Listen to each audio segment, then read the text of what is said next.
Image සෙල් කරලා earning එකක් ගන්න කැමති ඔයාලා හැමෝම සාදරයෙන් පිළිගන්න. ඉතින් අද වීඩියෝ එකෙන් අපි ඔයාලට කියලා දෙන්න බලාපොරොත්තු වෙන්නේ ඔයාලා ජෙනරේට් කරගත්ත prompt එකකට කොහොමද ඉමේජ් එකක් ජෙනරේට් කරගන්නේ කියන දේ. ඉතින් ඒ වගේම තමයි අපි මේ ජෙනරේට් කරන ආර්ට් Adobe Stock එකට තමයි අප්ලෝඩ් කරන්නේ.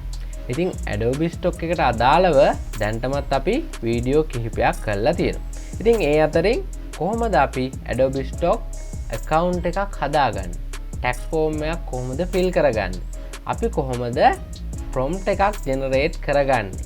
සහ සිංහල prompt එකක් Google Translate එක පාවිච්චි කරලා කොහොමද English වලට translate කරගන්නේ කියන දේවල් අපි දැනට කරලා තියෙනවා. ඉතින් මේ වීඩියෝ එකෙන් අපි ලෑස්ති වෙන්නේ මේ විදිහට generate කරගත්ත prompt එකකට කොහොමද AI art එකක් හදන්න කියන දේ ගැන කියලා දෙන්න. ඉතින් අපි මේ art එක generate කරගන්නේ playground AI කියන AI එකෙන්. ඉතින් ඒකට ඔයාලා Google එකට ගිහිල්ලා playground AI කියන එක search කරගන්න. search කරලා search result එකේ පළවෙනියට එන මෙන්න මේ playground.com කියන එක උඩ මුලින්ම ඔයාලා ක්ලික් කරගන්න ඕන. දැනට ඔයාට playground AI එකේ register වෙලා නැත්නම් මෙන්න මේ get started for free කියන බටන් එක උඩ ක්ලික් කරගන්න තියෙනවා. ඉතින් ඔයා දැන්ටමත් register වෙලා ඔයාට account එකක් තියෙනවා නම් ඔයාට login එකෙන් ගිහිල්ලා account එකක් හදාගන්න පුළුවන්. ඉතින් මගේ මේ mail එකේ දැනට register වෙලා නැති නිසා මං get started for free කියන එක උඩ ක්ලික් කරගන්නවා. ඉතින් ඒක උඩ ක්ලික් කරාට පස්සේ අලුත් page එකක් එනවා. ඉතින් ඒකේ අපිට මෙන්න මේ continue with Google කියන එක උඩ ක්ලික් කරගන්න තියෙන්නේ. ඉතින් ඒක උඩ ක්ලික් කරාට පස්සේ අපේ mail address එක මෙන්න මේ විදිහට පෙන්වනවා. දැනට අපේ browser එකෙන් log වෙච්ච mail එක තමයි පෙන්වන්නේ. ඉතින් අපිට තියෙන්නේ අන්න ඒ mail එක උඩ ක්ලික් කරගන්න එක. ඉතින් ඊට පස්සේ මට continue කියන එක උඩ ක්ලික් කරගන්න තියෙන්නේ. දැන් අපි playground AI එකට register වෙලා ඉවරයි. ඉතින් දැන් අපිට තියෙන්නේ මෙන්න මේ පොඩි window එක close කරගන්න. ඉතින් ඒකට ඔයාලට තියෙන්නේ මෙන්න මෙතන චූටි කතර mark එක උඩ ක්ලික් කරගන්න. දැන් අපිට ඔන්න අපේ playground AI එකේ AI art generate කරන page එකට තමයි අපි ඇවිල්ලා තියෙන්නේ. ඉතින් මම මේකද ඔයාලට AI art එකක් generate කරගන්න අවශ්‍ය මූලිකම කරුණු ටික පැහැදිලි කරගෙන යන්න. ඉතින් අපිට මේකෙදි මුලින්ම හම්බෙන්නේ මෙන්න මේ filter කියන එක. ඉතින් දැනට මේක තියෙන්නේ none කියන එකේ. ඒ කියන්නේ කිසිම filter එකක් යොදාගෙන නැහැ. ඉතින් ඔයාලට පේනවා ඇති මෙතන filter ලොකු ප්‍රමාණයක් තියෙනවා. ඉතින් අපි මේ filter එකක් add කරගත්තට පස්සේ අපිට පුළුවන් අපේ art එක විවිධ මුහුණුවරවල් වලින් ගන්න. ඒ කියන්නේ අපි මේ none කියන එක සහ එක එක filters පාවිච්චි කරලා generate කරන art විවිධ වර්ගයේ විදිහට තමයි අපිට පේන්නේ. ඉතින් අපිට ඒක පාවිච්චි කරලා විවිධ ආකාරයේ art නිර්මාණය කරගන්න අපිට පුළුවන්. ඊට පස්සේ තමයි ඔන්න අපිට වැදගත්ම එක හම්බ වෙන්නේ. ඒ තමයි prompt.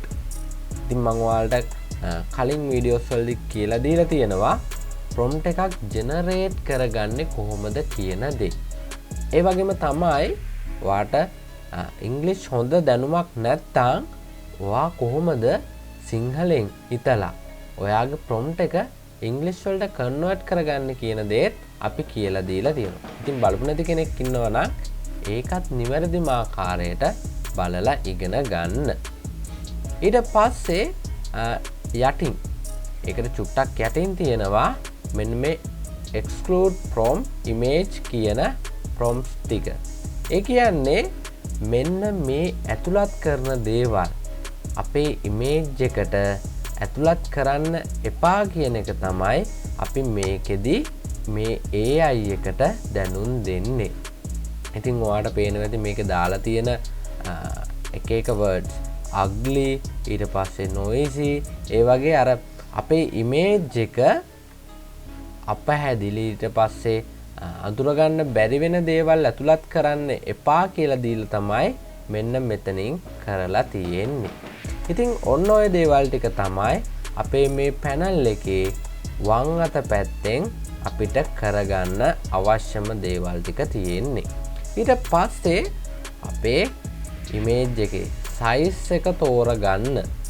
ඉතින් මේකේ ප්‍රී වර්ෂන් එකේදී ලොකු ප්‍රමාණයකට යන්න බෑ. අපිට පුළුවන් මෙන්න මේ ලොකුම ප්‍රමාණය තමයි. ඒ කියන්නේ රෙසොලූෂන් එක ලොකුම ප්‍රමාණය තමයි පික්සල් 1024යි 1024 කියන ප්‍රමාණය.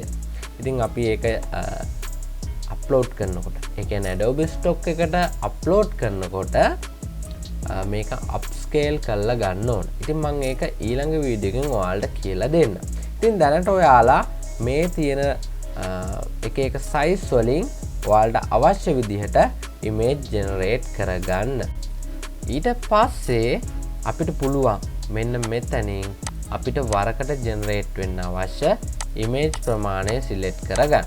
ඉතින් මේක ප්‍රී ප්ලෑන් එකේදී ඉමේජ් 4ක් තමයි උපරිම වශයෙන් අපිට ජෙනරේට් කරගන්න පුළුවන් වෙන්නේ. ඉතින් ඔන්න ඔය දේවල් ටික තමයි මෙන්න මේ ප්ලේග්‍රවුන්ඩ් AI එකකින් AI art ජෙනරේට් කරගන්න අපිට අවශ්‍යම දේවල් ටික. ඉතින් මේ දේවල් ටික පාවිච්චි කරලා AI art එකක් ජෙනරේට් කරගන්න විදිය තමයි මම ඊළඟට ඔයාලට කියලා දෙන්න හදන්නේ. ඉතින් මම මේ art එක ජෙනරේට් කරද්දී මුලින්ම කියලා දුන්න විදිහට ෆිල්ටර් එක සිලෙක්ට් කරගන්න. ඉතින් මේ සිලෙක්ට් කරගන්නකොට ඔයාලා මුලින්ම මේ ෆිල්ටර්ස් ටික යූස් කරලා ඔයාලට හොඳයි කියලා හිතෙන ෆිල්ටර්ස් යූස් කරන්න. ඉතින් මම මේක රියලිස්ටික් ස්ටොක් ෆොටෝ කියන ෆිල්ටර් එක තමයි මේ වෙලාවේදී පාවිච්චි කරන්නේ. ඊට පස්සේ මට තියෙන්නේ ප්‍රොම්ප්ට් එක දෙන එක. ඉතින් මම මගේ ප්‍රොම්ප්ට් එක ඔන්න මෙතෙන්ට පේස්ට් කරගත්තා. ඊට පස්සේ එක්ස්ක්ලූඩ් ප්‍රොම්ප්ට් එක. ඒ කියන්නේ අපේ ඉමේජ් එකට ඇතුළත් වෙන්න අවශ්‍ය නැති දේවල් ටික මම ඩිෆෝල්ට් මේ ප්ලේග්‍රවුන්ඩ් AI එකට ආපු ප්‍රොම්ප්ට් එකම තියෙනවා. ඒක එහෙම තියලා මම මේ දකුණු පැත්තට යනවා. ඉතින් මට අවශ්‍ය රෙසොලූෂන් එකත් මම 1024යි 1024 කියන ප්‍රමාණය එහෙම තියෙනවා. ඒ වගේම ඉමේජ් ප්‍රමාණය ඉමේජ් 4 කියන තැනත් එහෙම තියෙනවා. ඊට පස්සේ මට තියෙන්නේ මෙන්න මේ වම් අත පැත්තේ තියෙන ජෙනරේට් කියන බටන් එක උඩ ක්ලික් කරගන්න එක. ඉතින් පුංචි වෙලාවක් යනවා ඉමේජ් 4ක් වගේ ප්‍රමාණයක් දාපු නිසා ඉතින් අපි බලමු මොන වගේ ආර්ට් ටිකක්ද අපිට ජෙනරේට් වෙන්නේ කියලා. ඉතින් ඔයාලට පේනවා මෙන්න අපේ ආර්ට් ටික ජෙනරේට් වෙලා ඉවරයි. ඉතින් ඊටාම හොඳ තත්වයේ ඉමේජ් ටිකක් තමයි ජෙනරේට් වෙලා තියෙන්නේ.